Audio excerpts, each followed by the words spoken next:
Alright, it's day 327 off the grid, and this is one of the things I did today. It's a little night light outside the A shed, just by the door there, so I can find my way around here when I occasionally come out here in the middle of the night. I'll have a wee bit of light. So how much of it you can see, it's just one of these solar garden lights in the shape of a bulb. It's kind of like a fake bulb with a solar panel up the top there, and just 4 LEDs down the bottom, and it's actually switchable. You can turn it on and off. It's pretty cool. But of course solar garden lights don't go all night because they don't have enough power reserve in their battery, so I've installed this extra wire up here that runs into the shed, and I'm feeding a supply of juice into the bulb. Apart from adding that wire that's connected across the battery terminals, and the battery is still in there, the internal battery is still in there, I haven't modified this lamp in any other way. See if I can turn on the, here we go, inside the shed. Oh, and look, yeah, we might as well show this. Yeah, this is my, I was ranting on about my LED bulb from Hastings that I kind of got going again, and now it's a useful light here above the 24 volt system. So yeah, got that going.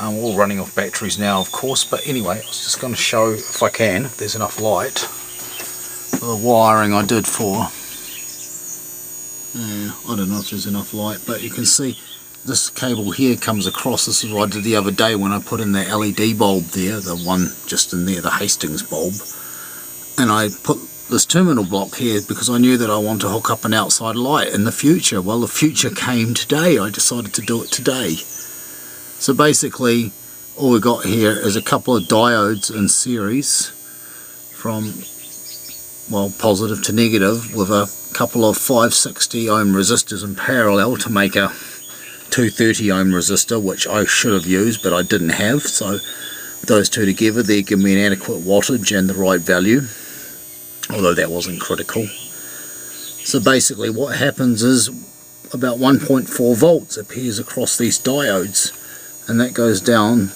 this little white cable here, and that's connected across the battery terminals.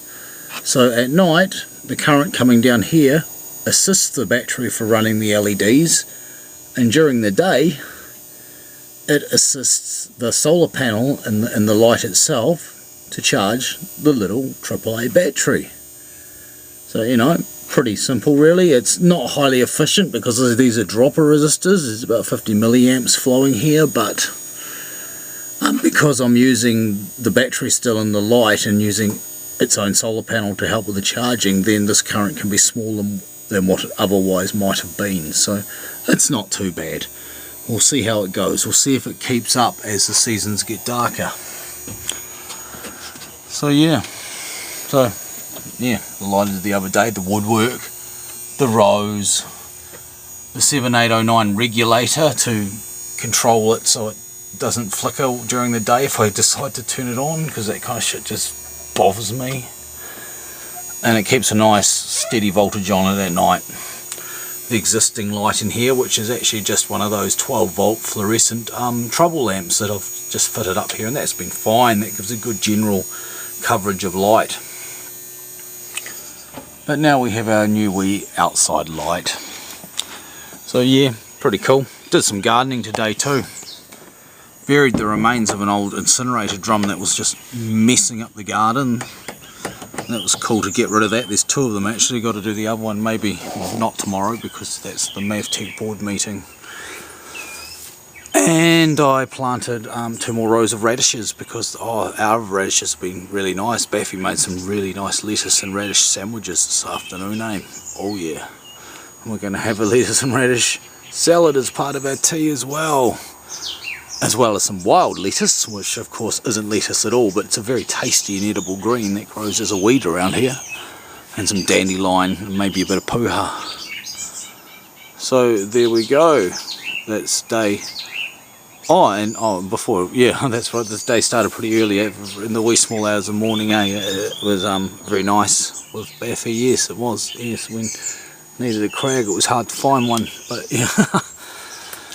Yeah, not sleeping that well at the moment. I think it's getting a bit warmer now. You know, it's getting a bit warmer around here, and we've still got our blimmin' flannelette sheets on, which I think Biffy's changed out today. So yeah, that'll be enough. This is not meant to be a long-winded video, so it's not going to be. And that is day 227 off the grid.